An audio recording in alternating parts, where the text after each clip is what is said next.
আসসালামু আলাইকুম বন্ধুরা, কেমন আছেন আপনারা সবাই? আশা করি ভালো আছেন। আমিও আল্লাহর রহমতে অনেক অনেক ভালো আছি। তো আজকে আপনাদের সাথে গ্রামের অপরূপ সুন্দর একটা দৃশ্য আপনাদের সাথে শেয়ার করব। আসলে গ্রামের এই দৃশ্যগুলো আসলেই অনেক অনেক বেশি সুন্দর বা অনেক অনেক বেশি ভালো লাগা কাজ করে। গ্রামের মানুষ যখন বিকেলবেলা সারা দিন পরিশ্রম করে, সারা দিন কাজকাম করে বিকেলবেলা যখন এই যে মেঠো পথ দিয়ে একটু হাঁটাহাঁটি করে, গ্রামের কাঁচা রাস্তা, মেঠো পথ দেখেন কত সুন্দর কাঁচা রাস্তা। তো এখান দিয়ে যখন মানুষ একটু হাঁটাহাঁটি করে সারা দিনের ক্লান্তিগুলো ভুলে যায়, যখন এই অপরূপ দৃশ্যগুলো এদিক সেদিক তাকিয়ে তাকিয়ে দেখে, আসলে তাদের গ্রামের মানুষের এটাই শান্তি। জানেন, গ্রামের মানুষের শান্তি এটা যে এই যে কি সুন্দর অপরূপ দৃশ্যগুলো দেখে, বা খোলা কোলাহল, মানে কোনো ঝাই নাই, ঝামেলা নাই, কোনো গ্যাঞ্জাম নাই, জাম নাই, জট নাই, কিছু নাই। তো আজকে আমি একটু নদীর পাড়ে আসছিলাম আপনাদেরকে সাথে শেয়ার করার জন্য যে আমাদের বাড়ির পাশে অনেক বড় একটা নদী আছে, কিন্তু আফসোস নদীটা আমি আপনাদেরকে দেখাইতে পারি নাই, কারণ নদীর পানিগুলো অনেক দূরে চলে আসছে, যেহেতু এখন বর্ষার সিজন, যার কারণে আমরা নদীর কাছে যেতেই পারিনি। তো এই দেখেন নদীর পাশেই কত হম্বাইল পাটখড়ি যেটাকে বলা হয়, তো সেগুলো মানুষ আসলে নিচে পাট নেওয়ার পরে এখানে রোদ দিয়ে রেখে গেছে। দেখেন আমি অনেক চেষ্টা করছি আপনাদেরকে দেখানোর জন্য, কিন্তু আসলে পারিনি, সূর্যটাও ডুবে ডুবে যাচ্ছে এরকম। তারপরে কি করব, দূর থেকে একটুখানি দৃশ্য নিলাম আর কি। দেখেন নদীর পাশে কি সুন্দর ধনচা গাছ, আসলে এগুলোই অনেক বেশি সুন্দর লাগে, বিশ্বাস করেন। ক্ষেতের মধ্যে পাট পাট গাছ, আপনার ধনচা গাছ, মানে এগুলাই গ্রামের বেশি সৌন্দর্য। আর নদী নালা সব কিছু, গাহাল বিল, এই যে দেখেন পাটখড়িগুলো দাঁড় করায় রাখছে, এগুলোই গ্রামের সৌন্দর্য আসলে। যখনই মানুষ এই পাটগুলা নেয় বা আমরা যখন হেঁটে যাই, এই পাটের যে গ্রানটা আসে বা গন্ধটা আসে, গন্ধগ্রান যেটাই বলেন, আসলে তখনই আমাদের কাছে সত্যি সত্যি গ্রামটা ফিল হয় যে হ্যাঁ, এটাই আসলে মানে মূলত গ্রাম। যখন এই পাটের সময় আসে খুবই ভালো লাগে। শহরের মানুষগুলো আসলে এই জিনিসগুলো উপভোগ করতে পারবে না, বা আর তারা এই জিনিসটা ফিল করতে পারবে না।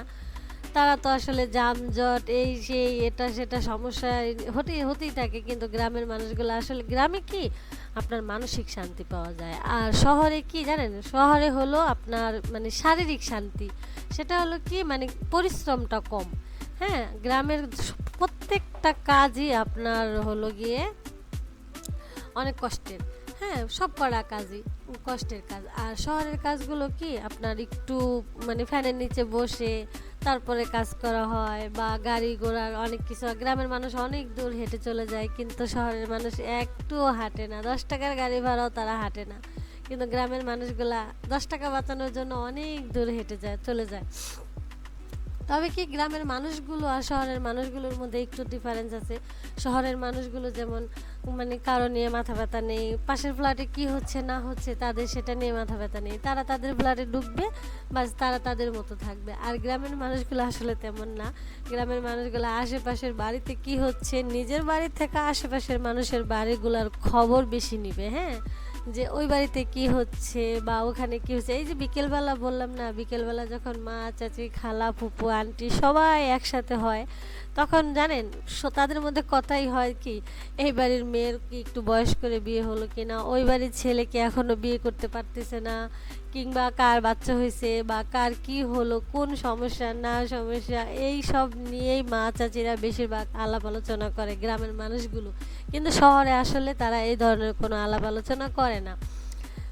তো গ্রামে বেশিরভাগ সমস্যা হয় জমির আইল নিয়ে, জমির কে কারটা একটু বেশি খেয়ে ফেললো, বা কে কার দিকে একটু বেশি যেতে পারবে, মানে এসব নিয়ে বেশি ঝামেলা হয়। তবে সবাই এক না, সবার মন মানসিকতা একরকম না। গ্রামের মানুষগুলো এমনিও তো ভালো, কিন্তু সবাই তো এক না, সব মানুষ একরকম না।